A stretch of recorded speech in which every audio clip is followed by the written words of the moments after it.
Сега е време за музика. Представям ви Борис Христов и новата му песен Day by Day.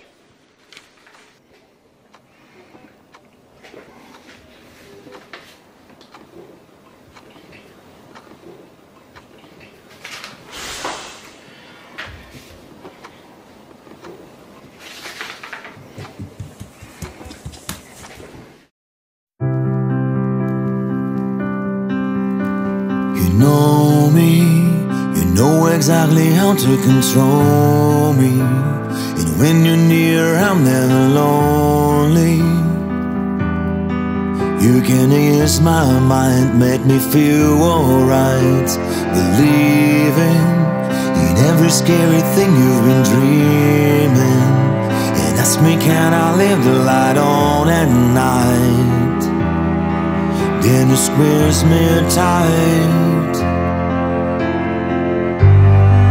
Day by day, I'm growing older, but that's alright, 'cause I know in the sign you're getting stronger, lighting up my life.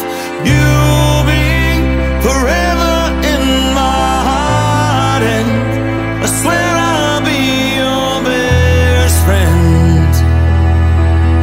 But my soul is bleeding, knowing you'll be leaving, 'cause someday I know you'll find your own way, and there will be a new friend, and you'll be holding her hand.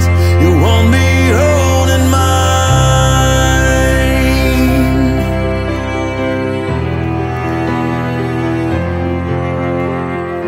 Sometimes I look into your small eyes and see inside the sunrise, and I have no doubt when I think about how proud I am to be your father, and never wish for another.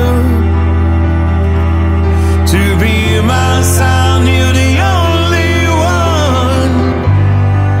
Day by day, I'm growing older, but that's alright, 'cause I know in this time you're getting stronger, lighting up my life. You'll be forever in my heart, and I swear I'll be your best friend. But my soul is bleeding, knowing you'll be leaving someday. I know you'll find your own way, and there will be a new friend, and you'll be holding her hand the way you're holding mine. But I hope you will remember then the words I said while holding your hand. You'll be forever in my heart, and I swear I'll be your best friend. When my soul is bleeding, knowing you'll be leaving someday, I know you'll find your own way, and there will be a new friend, and you'll be holding her hand. You won't be holding mine.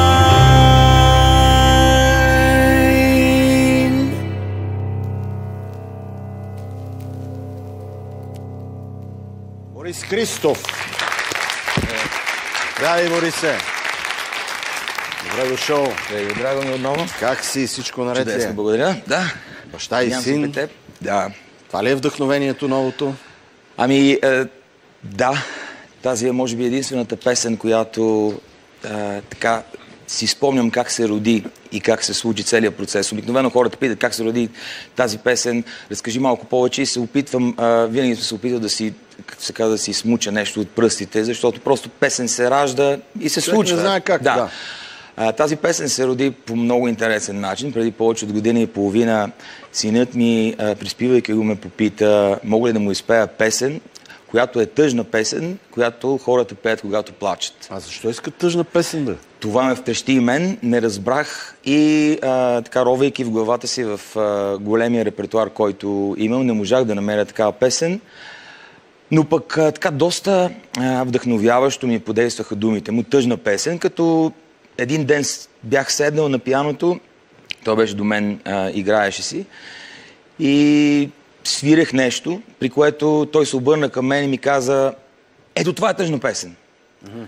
Всъщност това беше и мелодията на песента, която тогава нямаше думите на никак си, просто като първоначално заглавието на песента беше Sad Song или тъжна песен, но пък реших, че няма нищо тъжно в тази песен. Не звучи тъжно. Да.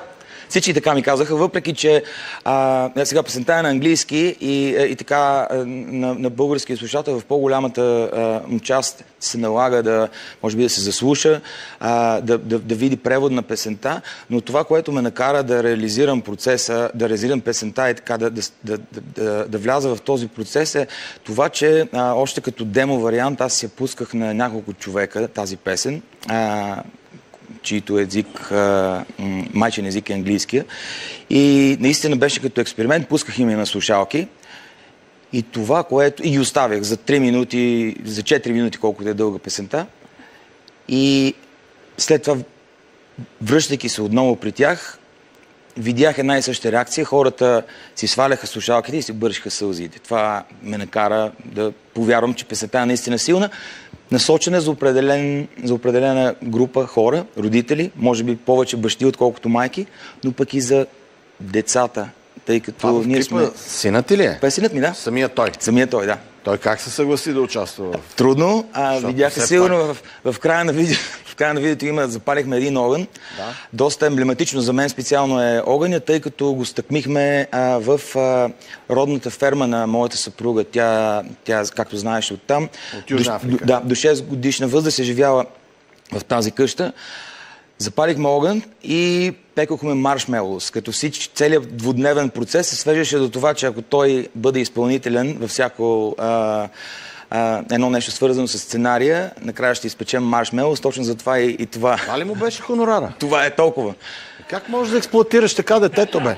За един маршмелоу 2 дена ще ти работи. 3. Майка му позволи 3. Боже. Експлоататор си ти, да, Борисе. Експлоататор си ти. Как може детски труд да използваш в клиповете? Аз съм възмутен. Да му дадеш на това дете нещо повече от един маршмелоу. Една количка му купи. Купил съм му достатъчно. Добре. Но как той се... Въобще, ясно е, че имал цел, но как се държеше по време на снимките? Интересно, се ли отекчаваше в някакъв момент? Не, което очуди и мен и майка му. Така... Заснехме го в Южна Африка с един режисьор, който се занимава предимно с заснемане на научно-популярни филми. В Южна Африка и близките африкански републики. Този път успяхме да го заварим в Южна Африка, защото е много ангажиран. Крис Уилсън се казва. С страхотен екип млади хора работихме. Като това, което поисках аз, е първоначално от Виктор да ми каже какви са любимите му неща, които правим заедно. Като той на един такъв дълъг лист беше написал, забравих да го взема, един сценарий, на който беше нарисувал... А той сценария ти е написал? Сценария беше написан. Браво. Много хубаво. Да, и такива любими неща, които правим. Да. Много малко сме режисирали видеото, общо взето така истински моменти. Така си прекарваме времето. Ходим за риба, печем маршмелоус, когато майка му ни разреши да ядем сладко. И това, което видях всъщност, че той на видеото, може би се забелязали, той изглежда много спи много по-уверено пред камера, отколкото аз. Да му кажеш на твоя син Виктор, че що ме на вид да работи за един маршмелоу, телевизия 7-8 го очаква. Може да дойде каквото иска да прави. Тук ще го вземеме веднага. Значи разбирам как ви плащат и на вас. Да, но все по-малко такива хора намираме. Да. А Виктор е готов. Представих ви Борис Христов.